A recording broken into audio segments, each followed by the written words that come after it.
자, 오늘 11월 10일 시황 방송 말씀드리도록 하겠습니다. 오늘 방송이 엄청 많은 날입니다. 제가 목요일 하루는 오전 10시 방송하고 오후 2시 방송하고 오후 3시 방송, 오늘장 내일장 오후 4시에 고수의 관이 종목까지 4탕을 뛰기 때문에 아마 이제 여러분들 답을 조금씩 늦게 해드릴 수도 있습니다. 회원님들께서 물어보는 거. 그래도 제가 방송하는 거에 신경 쓰지 마시고, 뭐 질문이 있으면 미리미리 올려주시면 됩니다. 그러면 제가 방송 끝나고라도 이야기를 드릴 거고, 매매하던 게 하다 급하게 있으면은 제가 미리 저희 연구원들한테 그 브리핑을 해 놓습니다. 혹시나 이 종목 이만큼 가격이 오거나 하면은 매수 또는 매도 이런 것들을 미리 제가 다 이야기를 해 놓고 하기 때문에 방송 중에도 사실은 제가 문자 하죠. 문자 하는데도 혹시나 걱정되실 필요는 없다.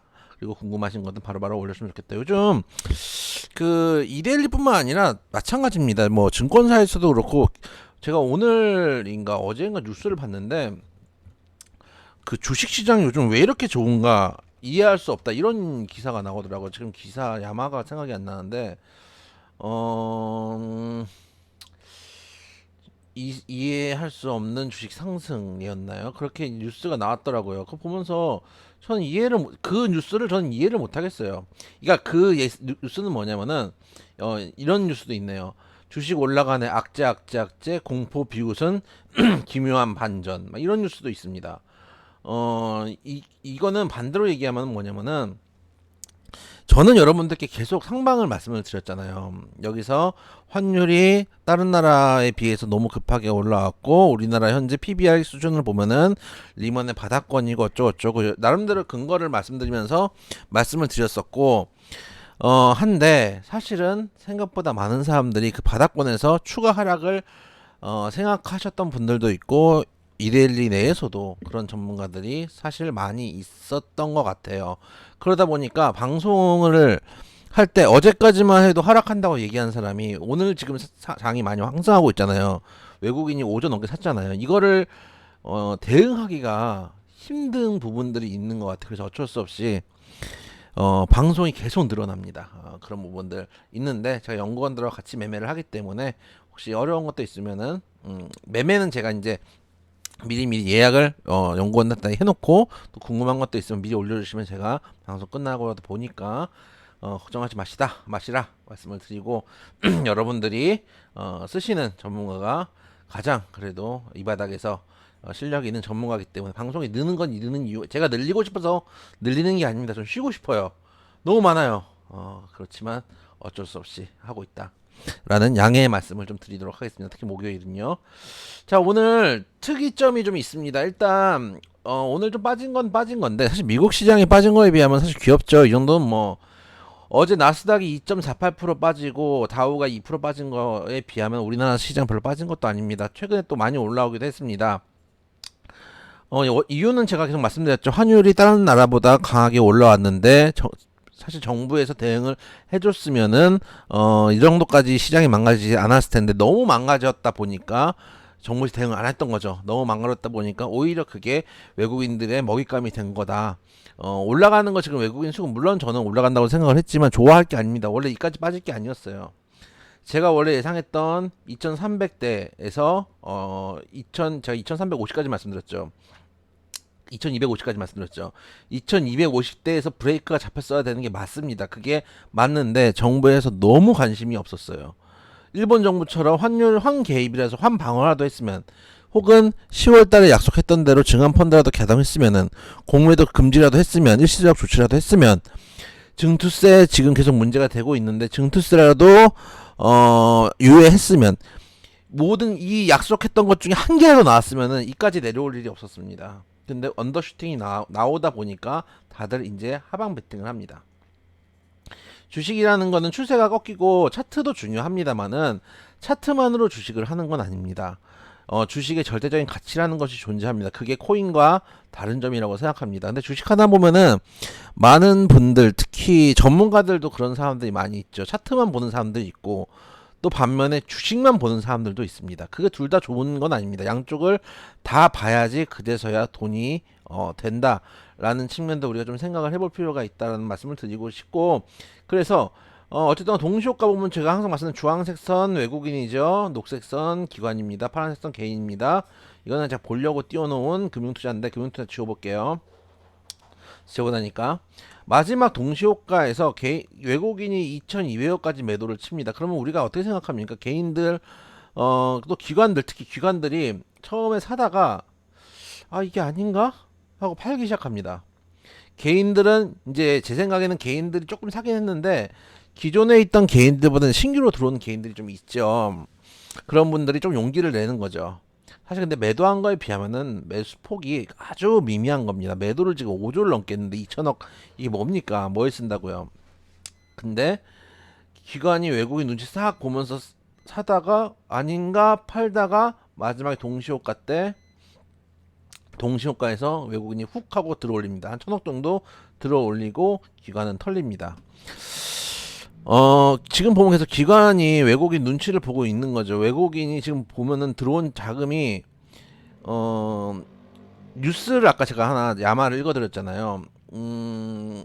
뭐, 주식 올라가네, 악재, 뭐, 기묘한 반전, 이런 뉴스들 지금 되게 많이 나오거든요. 이거는 뭐냐면은, 이 얘기는 뭐냐면, 뉴스, 뭐, 머투 뉴스인데 보면은, 리서치 센터장들의 이야기들을 쏘는 거예요.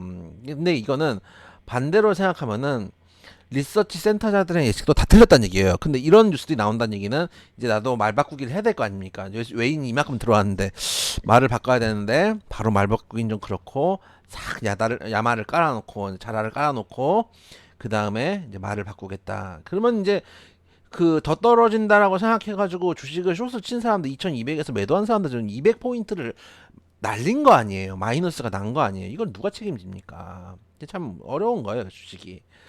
그래서 어쨌든 간 지금 저는 환율 효과 설명드렸던 환율 효과 중국발 리스크 중국의 경기지표 믿지 못하겠다 이런 것들 때문에 신흥국 자금 우리나라 들어온다는 말씀을 어제도 드렸고요. 오늘 밤 중요한 이벤트가 있죠. 미국에서 CPI 발표가 있습니다. 시장 예측치는 7.9에서 한 8% 정도로 보고 있는데 나와봐야지 얼마 나올지 알죠. 이건 저도 예측 못합니다. 뭐 파월도 예측 못하는 걸 제가 어떻게 예측하겠습니까? 그래서 만약에 안 좋게 나온다, 시장 컨센보다 정말 높게 나온다라고 하면은 일단은 어느 정도 대반락이 하락이 나오겠죠. 하락이 나오겠지만 하락폭이 클 거라고 보진 않습니다. 왜 그러냐? 우리나라 장세가 수급장이기 때문입니다. 지금 예를 들어서 전 세계 글로벌 장이 전부 다 막 올라가느냐? 그렇진 않거든요. 보시면 우리나라 다우존스가 먼저 올라가긴 올라갔습니다. 근데 우리나라가 나스닥을 보면은 우리나라 나스닥에 많이 추종을 하는데 나스닥 별로 못 올랐거든요. 니케이 반도폭도 사실은 니케이는 올라갈 수 있는 이유가 있었죠.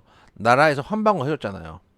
그렇고 대만도 아직 못 올라왔습니다. 아직 보면은 전 저점까지도 지금 못 올라온 상태고 상에 전혀 힘 못 쓰고 있는 상태고요. 며칠 잠깐 빠뜨 올라왔다가 그 다음에 좀 흘러내리고 있는 상황이고 그리고 그 전에 빠진 게 너무 컸죠. 시진핑 3기 연임할 때 빠진 폭이 꽤 컸습니다. 항생 반등했다고 하지만은 그동안 빠진 폭 너무 컸습니다. 우리나라가 반등할 때 생각보다 많은 나라들이 보시면 우리나라가 한 10월 중순부터 올라왔잖아요. 10월 중순이면 한 요 정도 되잖아요. 요 정도. 이 네모칸이 10월이거든요. 근데 항생 우리는 10월 중순부터 올라왔는데 여기는 10월 중순에서 더 내려갔다가 이제 조금씩 반등을 한 거거든요. 그러니까 좀 달라요.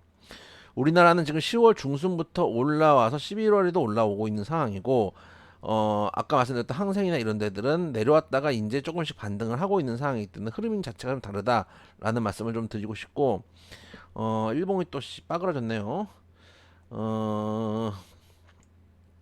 이거를 매트로 해야 되나? 200까지 나오나? 이 정도까지 나오면 나오겠네요. 항생 같은 경우도 그래서 이 네모칸 안에 회색 네모칸 안에 있는 걸 보시면은 요렇게 네모칸입니다. 여러분 잘 안 보실 수 있으니까 내려갔다가 올라오고 나스닥은 지금 내려가서 뭐 그다지 올라오지도 못하고 계속 헤매고 있고 상해도 보면은 10월 중순에 오히려 내려갔다가 올라오고 이 내려간 게 우리나라에 들어온 거예요, 이 돈이. 이렇게 생각을 해주시면 되겠습니다. 그래서 수급장이라서 CPI가 크게 여기서 뭐 8.5 이렇게 나와버리면 모르겠어요. 8.5가 나와버린다. 이러면은 이제 뭐 쭉 빠질 수도 있죠. 그러면은 모르겠지만 그 정도까지 아니고 한 컨센 왔다 갔다 8점 뭐 1079 이 정도까지 뭐 8.1까지는 괜찮을 수 있어요. 2부터는 싹 싸한 느낌도 있는데 수급이 워낙 강했기 때문에 수급장은 어떤 특성이 있냐면 이게 갭으로 내려와서 갭이 비잖아요. 그러면 주식 가격이 어제까지만 해도 만 원에 사던 게 오늘 9,500원이 되잖아요. 그러면 이거를 수급으로 채워넣는 특성이 있습니다. 수급장은 그런 특성이 있습니다. 그렇기 때문에 일단 갭으로 만약 빠진다고 하더라도 그걸 채워줄 것이다. 그게 너무 우려할 정도는 아니다. 일단 너무 심하게 뭐 84, 85 이 정도만 안 나오면 되겠다 말씀을 드리도록 하겠습니다. 일단 종목들 흐름 전반적으로 좋기 때문에 추세를 먹고 있습니다. 장 흐름도 나쁘지 않고 종목들도 올라오고 있는데 제 생각에는 슬슬 돌릴 때가 온 것 같아요. 아마 이제 올라온다 조금씩 돌려갈 테니까 조금만 더 기다려 주시면 제가 보기에는 추세를 끝까지 전고까지 올라오는 종목들, 제가 생각한 전고까지 올라오는 종목들부터 돌려나가도록 하겠습니다. 전고 올라온 종목들 팔고 바닥에서 올라오는 종목으로 계속 교체 매매를 해 나갈 건데 조금 시간이 남았다. 조금만 더 지켜보자 말씀드리도록 하겠습니다.